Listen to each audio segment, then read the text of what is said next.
আজি ২৬ সংখ্যক কাৰ্গিল বিজয় দিৱস। কাৰ্গিল যুদ্ধৰ ২৫ বছৰ সম্পূৰ্ণ আৰু কাৰ্গিল যুদ্ধত যেটো প্ৰাণ আহুতি দিছিল ৫২৭ জন বীৰ জোৱানে আৰু কাৰ্গিল যুদ্ধত প্ৰাণ আহুতি দিয়া বীৰ শহীদক আজি দেশজুৰি স্মৰণ কৰা হৈছে। আমি দৃশ্যাংশ আপোনালোকক দেখুৱাইছো আৰু প্ৰতি বছৰে ২৬ জুলাই দিনটো আসলতে কাৰ্গিল বিজয় দিৱস হিচাপে পালন কৰি অহা হৈছে। ১৯৯৯ চনৰ আজিৰ দিনটোতে ভাৰতে সফলতাৰে কাৰ্গিলৰ উচ্চ চকীসমূহ পুনৰ নিয়ন্ত্ৰণলৈ আনিবলৈ সক্ষম হৈছিল আৰু কাৰ্গিল যুদ্ধ প্ৰায় ৬০ দিনতকৈ অধিক সময় ধৰি চলিছিল আৰু ১৯৯৯ চনৰ ২৬ জুলাইত সমাপ্ত হৈছিল কাৰ্গিল যুদ্ধ আৰু পাকিস্তানী সেনাই গলি যোৱা বৰফৰ সুযোগ লৈ শীতকালত উক্ত পথটোত উপস্থিত থকা নহব বুলি দুইখন ৰাষ্ট্ৰৰ দ্বিপাক্ষিক বুজাবুজিৰ সৈতে বিশ্বাসঘাতকতা কৰিছিল আৰু ভাৰতৰ উচ্চ চকীসমূহ অধিগ্ৰহণ কৰিছিল আৰু পাকিস্তানী সেনাই যুদ্ধত জড়িত থকাৰ কথা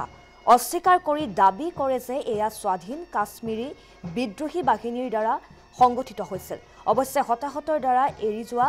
নথিপত্ৰ আৰু পিছত পাকিস্তানৰ প্ৰধানমন্ত্ৰী আৰু সেনা প্ৰধানৰ বিবৃতিত জেনেৰেল আশৰাফ ৰছিদৰ নেতৃত্বত পাকিস্তানী অৰ্ধসামৰিক বাহিনী জড়িত থকা বুলি প্ৰমাণিত হয় আৰু কাৰ্গিল যুদ্ধৰ ফলত দুয়োপক্ষৰ সেনাৰ প্ৰাণহানি হয় আৰু ভাৰতে এই পদৰ ওপৰত পুনৰ নিয়ন্ত্ৰণ লাভ কৰি পাকিস্তানী সেনাক উক্ত অঞ্চলৰ পৰা খেদি পঠিয়াবলৈ সক্ষম হোৱাত যুদ্ধৰ সমাপ্তি ঘটে আৰু আজিৰ দিনটোতে বিজয় সাব্যস্ত কৰিছিল ভাৰতীয় সেনাই আৰু কাৰ্গিল যুদ্ধৰ নায়কসকলৰ প্ৰতি সন্মান জনাই প্ৰতি বছৰে ২৬ জুলাইত কাৰ্গিল যুদ্ধ দিৱস হিচাপে পালন কৰি অহা হৈছে আৰু অসমৰ যেহেতু জিন্তু গগৈও প্ৰাণ আহুতি দিছিল এই কাৰ্গিল যুদ্ধত আৰু এই কাৰ্গিল বিজয় দিৱস ৰাজধানী নতুন দিল্লীত অতি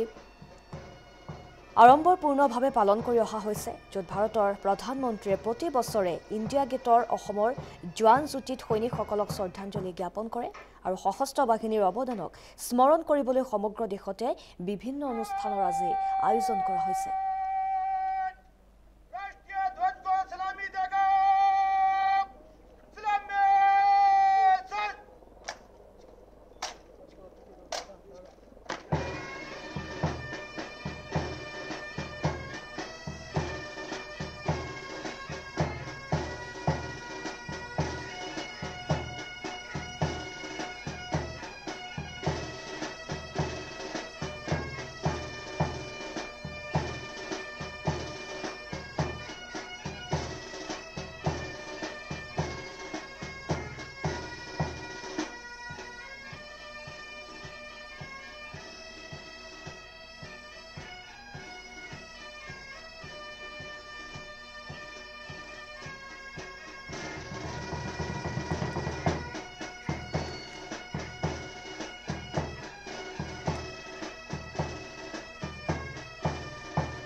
मैं सूबेदार धनेश कुमार 137 गंगा टास्क फोर्स से हूं अभी और इससे पहले मैंने जो सर्विस किया है जंगला बटालियन यानी 13 कुमाऊं रेजिमेंट से हूं। उस समय सन 99 में हम फर्स्ट ग्लेशियर में थे जिस टाइम ये 21 मई को हमको पता चला कि हमारे इलाके में पाकिस्तान ने घुसपैठ किया है। हमारे सीओ साहब ने वहाँ पर जो भी स्ट्रेंथ थी हमारी ज़्यादातर फौज तो पोस्टों पे थी ग्लेशियर के अंदर, लेकिन जो भी उस टाइम नीचे उतरे थे उनको लिया और रातों रात हमको रवाना कर दिया था। लगभग 2 दिन चलने के बाद हम जहां में पहुंचना चाहिए था उसको आज हनीफ सेक्टर के नाम से जाना जाता है, उस समय तुर्तुक सेक्टर बोला जाता था। वहां पे पहुंचे और वहां पर पहुंचने के बाद उसी की रिसेंटली 1-2 दिन पहले ही हमारे 2 फाइटर जेट वहां पे बदकिस्मती से गिराए जा चुके थे, जिनमें से स्क्वाड्रन लीडर अजय आहूजा और स्क्वाड्रन लीडर के नचकेता। जो मुझे याद है अजय आहूजा जी शहीद हो गए थे और के नचकेता जी को बाद में समझौता होने पर उन्हें छोड़ा गया था। लेकिन उसके बाद जो हमारी लड़ाई शुरू होती है तो लगभग 2-3 महीने तक बहुत ही विषम परिस्थितियों में हमारे पास उस टाइम ऐसा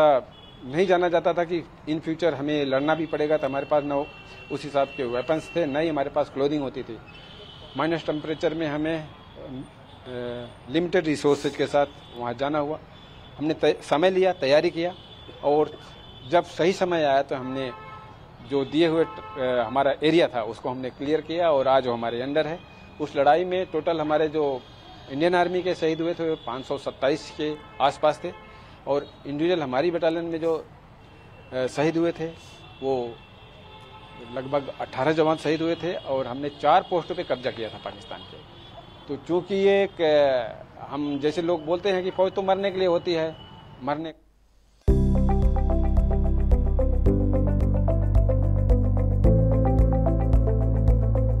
NB নিউজ,